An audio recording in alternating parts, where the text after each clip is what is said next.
These products are about 1.4 ounce total weight. There are no moving parts. There's nothing to break or to get lost. They're strong enough that I can stand on them, and I do stand on them from time to time. The dimensions are 2 3/4 across, 1 5/8 tall, and it's all aluminum with the exception of a brass compression ring in the center, which helps to give it stability in terms of its geometric shape. So it's very strong and very light.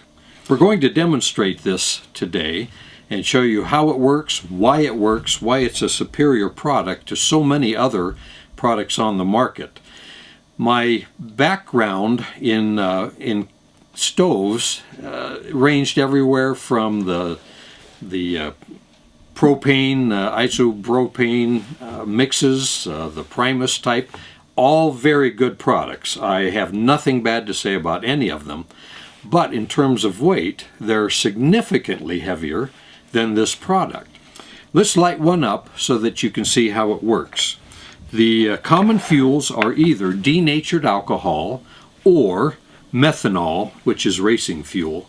These are not petroleum-based products. They're more bio products. And so, let's burn the blue one here.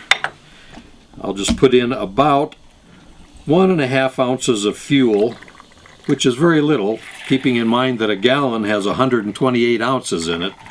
A gallon of fuel will last a very long time.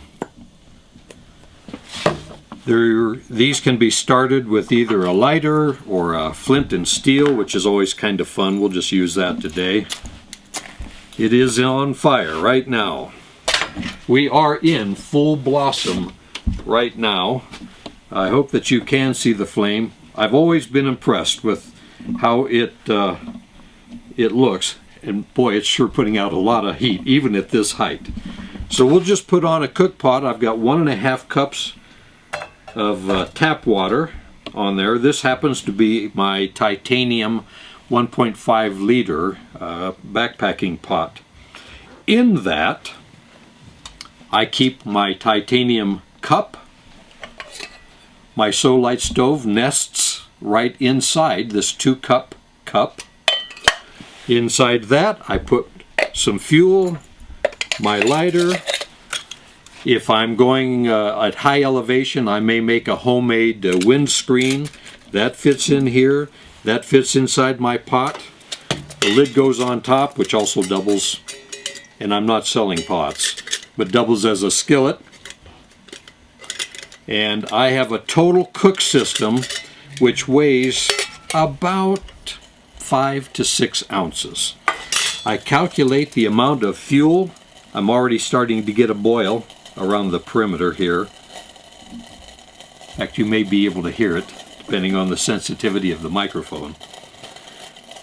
Yeah, we're already in a boil, and we're in the metal shop right now, so the temperature in here is probably around 65 degrees or so.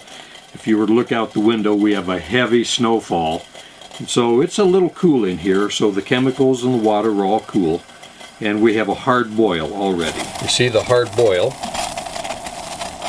which is what a lot of ultralight backpackers do. They'll hydrate their breakfast, oatmeal, or other grains.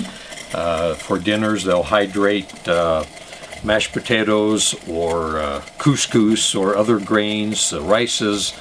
I particularly like the Mountain House foods and the Provident Pantry foods, where you pour boiling water into the bag, seal it, and 8 to 12 minutes later, depending on your elevation, you have a fully hydrated meal, which happen to be delicious.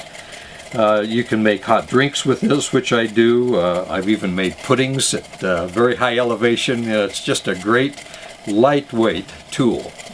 I'm going to show you now the correct way to extinguish the flame once you have a hard boil, so you don't waste any fuel. You leave the cook pot on, take a deep breath, and blow the flame out. The flame is now completely out.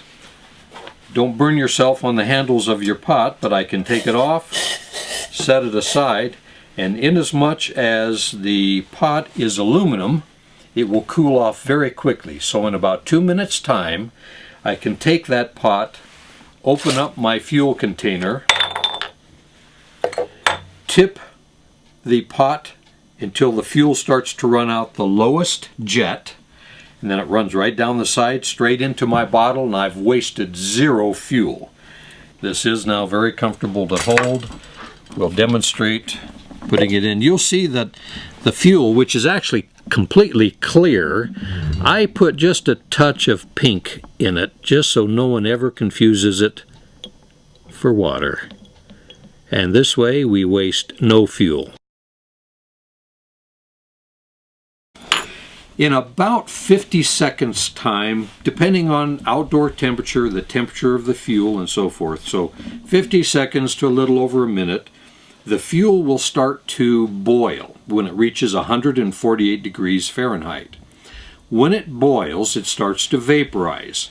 Those vapors go between the inner wall and the outer wall of the stove, forming a semi-pressure chamber. The vapors then are forced out of the jets which go around the circumference of the stove, and then you will see a magnificent thing. The flame blossoms just like your gas range at home. Around the perimeter it will blossom. The fuel at that point is burning at 750 degrees. It will boil water faster than a microwave oven or your electric range at home. Very efficient. And the fuel is very safe also in that any of these alcohols generate zero carbon monoxide when they are combusted. It generates water vapor and carbon dioxide, which we exhale. Very safe products, of course, and so it is environmentally very sound. In the event that you ever had a big spill with your fuel, it will evaporate in under an hour versus a petroleum-based fuel, which can take weeks and months for it to all dissipate. In terms of its settling, if you were to ever have an accident of some kind, which I've never had, it weighs 1% more than air, which is to say that it will blend very well in the air and just dissipates and goes away. So it's a very safe fuel. The creation of this stove came about as a result of 25 years of backpacking and not discovering the Fountain of Youth. I found at a 14,000 foot elevation, that I was not having fun on one trip, and I attributed it to I'm getting a little older and I was carrying too much weight. And so I started investigating how can I reduce pack weight. As a result of that, I did take 10 pounds out of my backpack. The Cook system took a little over 1.5 pounds out and resulted in the development of the So-Lite stove, alcohol stove.